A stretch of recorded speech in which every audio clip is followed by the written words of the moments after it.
Hurmatli pedagoglar, bugungi biz o'rganadigan trening o'yinimiz bu qog'oz koptokchalar mashq deb ataladi. Bu asosan kimlar uchun desa, 7 qo'l yoshli bolalarni o'zining salbiy emotsiyalarini ifodalay olish va bildira olish va ichidagi salbiy energiyani chiqarib tashlash uchun qo'llaniladigan metod hisoblanadi. Buning uchun nima qilish kerak? Har bitta o'quvchi qog'ozdan 3 donadan qo'ysa yaxshi, 3 donadan koptokcha qoladi. Hammaga buyuramiz koptokcha qolishini. Va koptokchalar tayyor bo'lgandan keyin biz sinfimiz o'quvchilarini ikki tomonga ikki qator bo'lishlarini so'raymiz va ro'parada turgan raqamlariga nima qilish kerak? Koptokchalarni uloqtirishlari kerak. Imkon darajasida ko'proq, ya'ni misol uchun menga koptokchalarni menga uloqtirishdi, menga tegdi, bular tushdi. Men nima qilaman? Bularni olib yana qaytadan raqib komandamizga, jamoamizga nima qilishim kerak? Uloqtirishim kerak ular. Bu jarayonda ikkita jamoani o'rtadagi masofasi 4 metr bo'lishi kerak. Nimaga? Bolaga o'zi qog'oz bu yumshoq narsa, lekin shunday bo'lsa yana nima bo'lishi kerak? Qattiq tegmasligi uchun. Yosh bolalar bir-biriga qattiq tegmasligi uchun shu 4 metr masofadan otishda maqsadga muvofiq bo'ladi. Hop, boshlaymiz deganda hamma bir-biriga otadi, ko'pchilik qayta-qayta otadi va to'xtang degan buyruqni eshitganda bolalar to'xtaydi.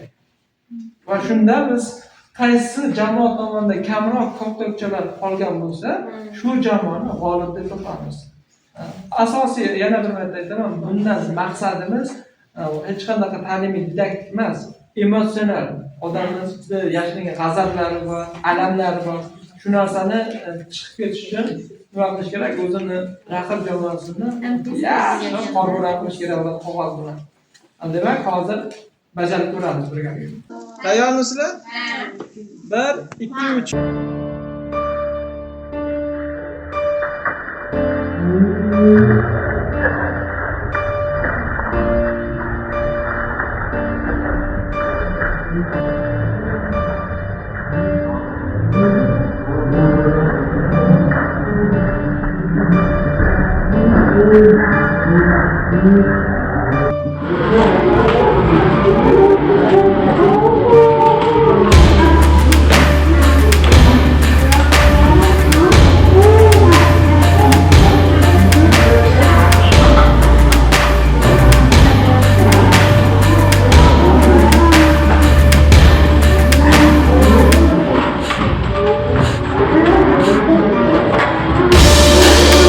Hop, qani koptokchalarimiz mana ikkala jamoadan 25 ta. Bu tomonda men uchun ko'proq, ha?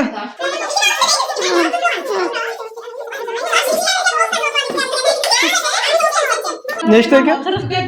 44 ta, 25 ta. Demak, bu jamoa g'olib hisoblanadi.